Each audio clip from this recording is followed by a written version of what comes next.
দিয়ে আসতে দেখছি। আন্তর্জাতিক দুর্যোগ প্রশমন দিবস 2025 উপলক্ষে ফটিকছড়ি উপজেলা প্রশাসনের উদ্যোগে বালি ও দুর্যোগ সচেতনতা বিষয়ক মহড়া অনুষ্ঠিত। অক্টোবরের 13 তারিখ সোমবার সকালে উপজেলা পরিষদ প্রাঙ্গণে আয়োজিত এই মহড়ায় উপজেলা নির্বাহী কর্মকর্তা ইউএনওর সভাপতিত্বে বিভিন্ন দপ্তরের কর্মকর্তা, fire service, police, red crescent স্বেচ্ছাসেবক ও শিক্ষার্থী অংশ লয়। আজকে আন্তর্জাতিক দুর্যোগ প্রশমন দিবস উপলক্ষে জাতীয় অনুষ্ঠানের অংশ হিসেবে আমরা ফটিকছড়ি উপজেলায় আমরা দুর্যোগ বিষয়ে মহড়ার অংশ নিয়েছি। এখানে আমরা বিশেষ করে অগ্নি দুর্ঘটনা বিষয়ে আমরা সচেতনতা সৃষ্টি করেছি আমাদের শিক্ষার্থীদের মাঝে, আমাদের সরকারি কর্মকর্তা কর্মচারী সহ সাধারণ জনগণের মাঝে। আমরা আজকে মূলত অগ্নি দুর্ঘটনা বিষয়ে আমরা বেশ কিছু মহড়া দেখিয়েছি, আমরা কিভাবে স্থানীয়ভাবে ঘরোয়া পদ্ধতিতে আমরা অগ্নি দুর্ঘটনা থেকে রেহাই পেতে পারি, এই সচেতনতামূলক আমাদের আজকে প্রশিক্ষণের অংশ ছিল।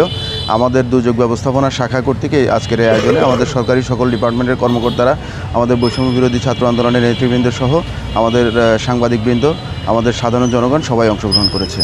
দিবসের প্রতিপাদ্য আছিল সমন্বিত উদ্যোগ প্রতিরোধ করি দুর্যোগ। মহড়ায় ভূমিকম্প, অগ্নিকাণ্ড ও বন্যা মোকাবেলায় তাৎক্ষণিক প্রতিক্রিয়া প্রদর্শনের পাশাপাশি সাধারণ মানুষের মধ্যে দুর্যোগকালীন সচেতনতা বৃদ্ধির উদ্যোগে জোর দেওয়া হয়।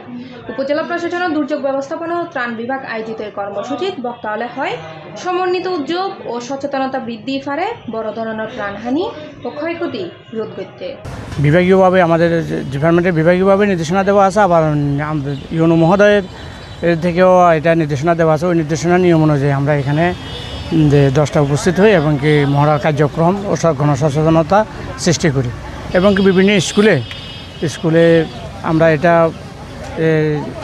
একটা যে আপনার নির্দেশনা আছে সচিবালয় থেকে, ওই নির্দেশনা অনুযায়ী বিভিন্ন স্কুলে আমরা এটা মাসে প্রতি সপ্তাহে শনিবার এবং কি প্রতি সপ্তাহে শনিবার বা যে কোনো দিন একটা মহড়া এক জায়গায় বাজার এলাকা, বিভিন্ন দর্শনীয় স্থান বা যেখানে হ্যাজার্ডপূর্ণ জায়গা, বাজারে যেখানে হ্যাজার্ডপূর্ণ জায়গা, ওইসব জায়গায় আমরা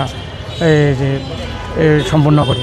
দিনব্যাপী কর্মসূচির অংশ হিসেবে দুর্যোগ প্রতিরোধ বিষয়ে আলোচনা সভা ও সচেতনতামূলক লিফলেট বিতরণ করা হয়। দিয়ে আসতে দেখছি। এই সময় প্রকল্প বাস্তবায়ন কর্মকর্তা মোহাম্মদ আবু নাসের, সমাজসেবা অফিসার রাজীব আচার্য, সমবায় অফিসার আব্দুল শহীদ ভূঁইয়া, মহিলা বিষয়ক কর্মকর্তা মোহাম্মদ সফিউল্লাহ সহ স্কুল শিক্ষার্থী উপস্থিত আছিল। দিয়ে আসতে দেখছি। সি+ টিভি, চট্টগ্রাম।